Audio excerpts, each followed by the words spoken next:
Hello to all of you beautiful people. It's Chris Branch back with actually some sort of content. It's been a little while. Yeah, sorry. Unless you've been listening to our radio show, Wishful Thinking. On icrvradio.com. Yeah, so... I'm Drew, by the way. Shameless plug. This is my friend Drew. We do the radio show together, and we're both big football fans, so we figured start something new. So we want to bring to you a weekly show, or at least we're going to try to do weekly. Just talking football, reviewing scores, talking about the latest topics, throwing previews. Yeah. So let's get right into it. Start with my boys. Let's start with the fact of the first time in this season you guys actually look decent. But some of the scores last week: the Rams beat the Vikings 38-31. Patriots finally had a game where we decimated someone. Decimated the Patriots. The Patriots decimated the Dolphins 38-7. Jaguars stomped out the Jets 31-12. The Raiders and Browns with their overtime thriller 45-42. So close again. The Saints beat the Giants 33-18, and the Chiefs beat the Broncos 27-23. Now, when are the Rams going to get? Or when are they going to find a team that's going to beat them? I don't think there's going to be one right now. The Chiefs? No, the Rams. Oh, the Rams are undefeated, and they're probably the best team in the NFL as of right now. Oh, yeah. Well, they're the most complete team. If you really look at it, like the Chiefs are great, but their offense is the best part of the team. Number one offense, but their defense is atrocious. It really. I wouldn't say atrocious. It's bad. It could be better. When you're, it's not as bad as our defense right now. When you're averaging, I think they gave up somewhere around what is it? 3 touchdowns a game or something like that. Their points against on the defense is terrible. I got you. But the Rams are the Rams are doing real real well. A wild card team from last year, by the way. Yeah, and they, like you and I have said, or we've talked previously about them last year. They were my pick to win the Super Bowl. Yeah, I didn't think they were going to get that far that year, but I knew they had some promise. I knew if they made some more roster choices and get some more people, they could do very well. You're looking at something that was spit, and it was already built there. I mean, Jared Goff. First of all, he's an underrated quarterback. Well, I think it was more. It's another comparison between you're looking at like RG3 and Andrew Luck. It's kind of the same thing. Goff and Wentz, except the difference is they're both equally as talented, and you don't have to worry about. And they're not RG3 or Andrew Luck. Yeah, they're better. So you're not. One's not. My opinion. Yeah, like one's not going to blow out his knee, and the other's not a sack away from retiring. Oh, I'm sorry. Are you talking about Andrew Luck? He's a Jaguars fan. Am I wrong though? I mean, no. That guy gets hurt more than Gronk.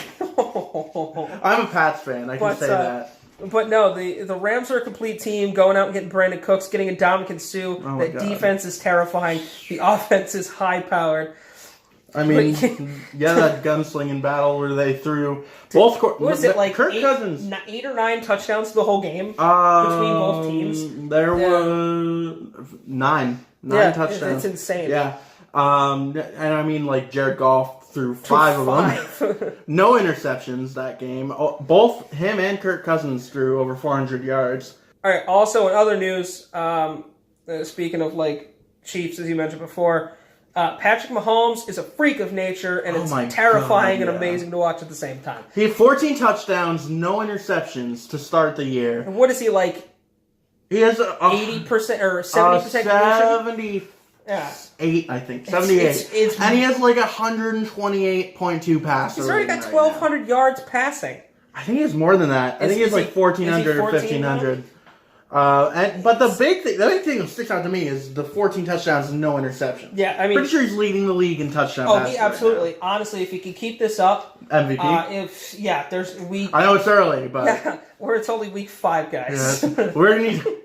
But I think if he can keep this up, though, I mean that's the thing is. Let's see, 28. But we've seen this before. That's my whole thing. We've seen it before with 56. Andrew Luck, RG3. Yeah. We've seen it with Cam Newton, and I love Cam, but we've seen it with Dak Prescott last year. Yep. You see these quarterbacks come in first year and then tear it up. Yeah, tear it up, and then I think a lot of that had to do with adjustments, and so, I think the Panthers Maybe not so much the Cowboys. I don't know what's going on with the Cowboys. The Cowboys, Because that's they're a the Cowboys. topic for another day. Yeah. Cowboys are bad. But like the Panthers in 2015, that was the year they went to the Super Bowl, right? Yeah. Then the year after they went like 5-11 or something. Yeah. Something not good. Yeah. I think And a lot of that was, you Cam know, the started Super coming Bowl back slump. They didn't really focus on the draft. Well, yeah, and that's the big thing. If you're gonna do something, And they had a like lot of that, players retire that year, yeah, right? if you're going to do something like that, you need to at least make sure you're going to build around. And I think that's what the Chiefs really did. You know, you go and get someone like Sammy Watkins, Tyreek Hill. You know, Tyreek Hill, first of all. T.Y. Hill, because I believe they have T.Y. Hilton now. Do they now? Kareem Hunt. Oh my God, that, Kareem Hunt's that savage. Offense, He's that so offense good. is insane. Oh my God. But yeah, if this kid can keep it up, not only can he break records this season. If he could be in the MVP talk, and you know, if he is to keep pace right now, if he does, so we just finished week 4. Yeah. So 14 touchdowns, no interceptions. He's on par to throw 56 touchdown passes, I believe. Which if I did my believe math will correctly. break.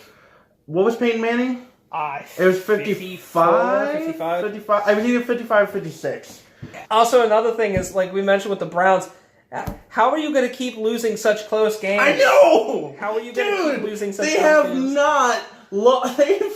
They've not had a game they've lost more than 3 points. Yeah, I know. And then 2 games in overtime. One, honestly, you need to fire your kicker. They did fire the kicker. They did fire the kicker. Because you can't miss that many game-winning opportunities in week 1 against a divisional opponent. And then they did the same thing in week 2. Exactly. And then they fired their kicker and got another guy who's still not very good. Listen, but he's better than Zane Gonzalez. I'm just saying that the Steelers should probably consider doing the same thing because, personnel changes in Pittsburgh. Careful, you're walking a tight rope there, buddy. I mean, but it's you got. I mean, it's not as bad as you look at the Browns though. That team, like, I'm not. They've got talent. I'm not going to be one of those people like on Fox Sports 1 or any of those football analysts that are going to go on a limb and say, "Oh, they can win the Super Bowl." No, they can go 8-8. Let's be realistic. Yeah. They're probably only going to win like 3 games, but 3 games is more than what they've done because it's more than what they've done in years. Exactly, and I think the whole Josh Gordon situation, did he need to go? Absolutely. Yeah. I thought that was a smart move, but I don't think it's smart that they didn't bring in Des Bryant. Yep. Des Bryant, as much as I can't stand him, and anyone who knows me or talks football with me knows, not a fan of him. It's his attitude. I don't like it, but he can at least catch the ball. Yeah, he's good. And that's what you need. I mean, he leads the Cowboys all time in touchdown receptions. Exactly, and the fact that he's still sitting out there and you're not going to go make a move makes no sense. But I think what shocked me, which I know shocked a lot of other people that I know, is, hold up, Baker Mayfield can actually play. Well, so here's the thing about Baker Mayfield, right? I was real concerned because I mean he had some in the preseason he was hot, but it's preseason. Yeah, they were the Browns last were year. Deshaun Kaiser had a great preseason too. We all know how well that went. Yeah, where's he at now? Backup for the... surprisingly, the second string backup. Yeah, isn't he like... Yeah, that's right, because he's behind Hundley. No, he's behind Packer. He's behind Rodgers. He's second string. Oh, so they did get rid of... They moved... No, because Hundley... Yeah, no, he's ahead of Hundley. Is he now? He's ahead of Hundley. Smarter move. When Rodgers got hurt week 1, they put... Rodgers got hurt for like a don't get me wrong, Deshaun Kaiser's a good quarterback. He could make something He's got to get better in the league, though. It partially wasn't even his fault, if you really think about it. I mean, the O-line has always had struggles. It was the Browns. They weren't ready. And I think they're at a good spot because you added someone like Jarvis Landry. Oh, my God. They added Landry. They got some great running backs. They got Callaway. Yeah, you got Carlos Hyde. I know, Carlos Hyde. They have... Nick Chubb's having a really good year. Yeah, Chubb's playing pretty well. But it's more of that team. Duke Johnson's doing okay. They can't get any worse. They can't finish any worse than they did last season. Yeah. You hit rock bottom and there's only one way to go and that's up. Because look at the Lions when they went 1-15 or no they went 1-16 too, and they've been a decent team. I wouldn't say they're amazing. Not this year. Well, it's a first year. It's the first year under Patricia. Yeah, we're gonna see how he does. I think. Well, from what I understand, a lot of there's been a lot of changes in like the way they do practices and stuff under Patricia. So I think they're adjusting to that. Yeah. And that could be part of why, they're not, they're 1-3 right now. I mean, but week 1 against the Jets. We'll get to the week. Sam Darnold tore him up. We'll get to that one in the 1-3 in a moment. You mean it was one? Yeah, they're 1-3. We'll get to that game in a minute. Yeah. But I think the Browns has a lot in their future, and Baker Mayfield could be the answer to all of that. Personally, I think Baker Mayfield shows a lot of promise. When Taylor got hurt, I was kind of like, well, I guess that's it for the season. What happens? And then Mayfield threw 70% completion. Mayfield Magic coming in and winning a game. Yeah, and is that a new nickname for him? Magic Mayfield? No, because that's already Fitzmagic, baby. Oh, Did you see the post game interview a couple weeks ago? What he was wearing? No, what was he wearing? You'll have to look it up after recording, because it was the greatest thing I have ever seen in my life. What was it? He was just decked out with glasses. He had the open jacket, the chain. It was like the greatest thing I've ever seen. He was stereotypical rapper. Yeah, it was pretty. That's it was pretty nuts. great. It was great. Did you see the Baker Mayfield rookie picture? No. It's like he's sitting in front of a Ferrari, like shirtless in jeans. Yeah, that sounds sounds like a Baker Mayfield. Well, and then there's a live tiger in the front of the picture, just like lying down, looking. Johnny Manziel 2.0. I keep saying. I think I could be wrong. Speaking of Johnny Manziel, finally got his first career touchdown in the Canadian Football League. Everyone says all these things about him. I'm happy for the kid. Yeah. Cleaned up his act. Got clean. Got sober. Yeah. Trying to rebuild his name. I think everyone was too hard on him, personally. Yeah, I mean it's kind of like who was? Oh, I can't remember Ryan his Leaf. name. Oh yeah, that guy too. Tebow. But yeah. In respect. Listen, Tebow's killing it in AAA baseball right now. Yeah, I don't think Tebow gives a shit about the football right now. He doesn't need to. Exactly. Next year, the Mets are so bad, he could make the Major League roster next year. Who was the... I can't remember his name. There was a quarterback at Michigan State. He was competing with the roster spot for Tom Brady, but he also had, a job in the Yankees farm system at the time. It was Drew something. Oh, there's a bunch of them. Drew, There's a few of them. I can't remember his name. It's number 7. But, and Russell Wilson was drafted in the MLB as well. Yeah, He's on the Yankees organization. He played spring training ball. Yeah. It happens. Yeah, man. And, the thing is, no, but there was this guy, he was supposed to be, really good, and then what happened was Brady got the starting job in Michigan, and he's like, well, fuck that, I'm going to play baseball.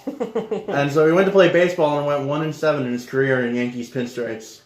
Yeah. And then he tried to go back to football and played for the Cowboys for a game. And then he retired. Speaking of games that won in the 1-3, the Patriots... 1-2, thank you very much. Patriots... No, we're talking about the 1-3 for the Lions. Oh, that yeah. one came over the Patriots, and yikes. God. Yikes, the Patriots. I was when we started the season 1-1, I'm like, okay, well at least we'll start the season at the very least 2-2. We might lose against the Dolphins, but we're gonna beat the Lions. And then we got smoked. The Lions stomped them out, and that was back-to-back whoopings because Jacksonville. And all right, I'll put this out there because I know there's going to be some Pats fans in the comments saying, "Oh, you guys got lucky. It's a game that doesn't matter." Listen, 16-game season. Every game matters, and we didn't get lucky. We just finished what we started last season. Okay, I'm just gonna leave that out. We're moving on. My fellow Pats fans, he's the one who said that. Hey, am I wrong? No. We'll get back to Jacksonville in a minute. But, the Patriots... This is the first time... I will say, this is only the third time since Belichick got hired that we started a season. And 1 the and Patriots are notorious for being bad in September, but Yeah. something about this feels different. Well, I think a lot of it has to do with the wide receiver circles, and I think we might have fixed that a little bit with getting Josh Gordon. I think it's gonna be a little bit easier when Edelman comes back. I disagree with you on Josh Gordon. I've talked to a bunch of people about this. First off, the Patriots playbook is so intricate, it's so deep, it's so lengthy that you're looking at you're looking at a guy who's going to take him about a year to probably learn the ins and outs of the playbook and learn his job. And then you're also looking at he's got to stay either healthy or out of trouble. Yeah. I think Josh Gordon was the worst decision you guys could make to go get him. Again, Bryant is out there. I think the reason we went for Josh Gordon is because we didn't want to pay for Dez Bryant because we're paying a shit ton of money for Dwayne Allen. Which, yeah. But so that's a whole different can of worms. The whole Edelman situation, again, I don't know if... But then again, Gronk is hurt, so... I don't know if giving Brady receivers is going to help. Because the offensive line is garbage, and if anyone watched that game against Jacksonville, they ate him alive. The offensive line does need to pick some up. And he's been taking shots. I think a big part of that is we don't have a blocking running back anymore. No. Because Burkhead is really our only blocking running back right now, and he's not great at it. No. Because Jeremy Hill has the knee injury. Yep. And then James White and Sonny Michel are... Sonny Michel, though, he's doing pretty well. He's got some skills. He's got some... He's got some legs on him. As much as it pains me to say anything good about the Patriots, that was a smart pickup. I will, Although, it's weird picking a running back in the first round, though. I still say the Patriots were very dumb to pass up on Lamar Jackson. I think so, too. Because, let's be realistic here, Tom Brady's 41 years old, and judging by the way he's playing this season, and I've been saying it since the start of the year, he's retiring at the end of the year, most likely. I'm gonna be, we're going to the spoiler alerts.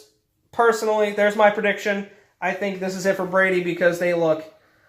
I don't think Brady worse than they've ever looked. I don't think Brady will let himself retire after a crappy season. I don't know if it's even going to be about that. I think it's more of he's 41 years old. You can't take the kind of abuse because we saw what Brett Favre did. Yeah, it just wasn't. Yeah. How old was Brett Favre when he Brett stopped Favre was 43. 43, yeah, and he just took shots. I know Brady's not going to keep going until he's 45, which is what he wants to do. But you know what? I think Brady's going to be realistic here. I think Brady's going to be realistic, but I think he really wants one more championship. If I were Brady, I would have. And I'm going to get crucified by my fellow Pats fans. But if I were Brady, what I would have done? Retired last season. No, I would have retired after the Falcons. Because that would have been gone out on a high note. Because honestly, like I said, and there's never going to be a better Super Bowl comeback than that. Wait, 28-3. Yeah, I mean. But the whole thing was, it's like, you got to know when to go out. That's why Peyton did it, and he, won the Super Bowl, and that was it. And that's a good way to go out. Say Ray Lewis did the same thing. I mean, Manning could have gone out sooner because he had several injuries. He couldn't feel some of his fingers. Yeah, and that's one of those situations. But I don't know. I'm telling you that the Pats they're not the team to worry about this year in the AFC or in the NFL at all. They're going to make the playoffs, obviously. I think the Patriots. I think it's going to be one of those seasons where the Patriots are going to have to really work a little extra harder, and believe me, I love the Patriots. They're my team, but it's a little different this year. It seems like it feels, and I think, and I don't want to be one of those guys that's like, oh, we sucked in September like we do every year, and now I'm not saying that to be like one of those guys, because I know, believe me, I get sick of hearing it too. But you gotta look at.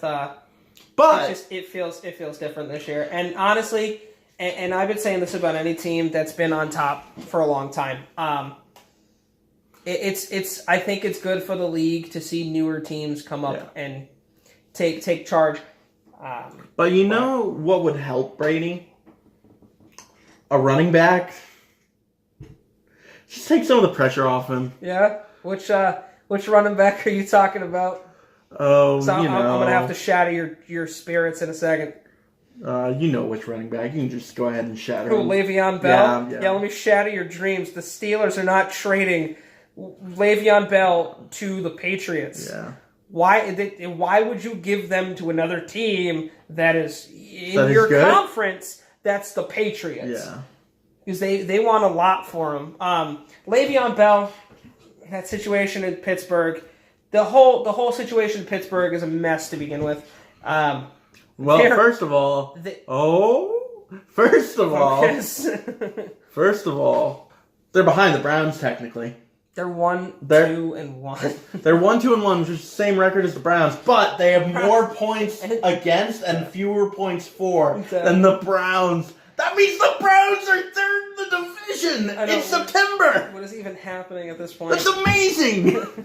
Oh my god. You know who's pissed right now? Yeah. You know who's pissed. Oh, my dad? No, our teacher from.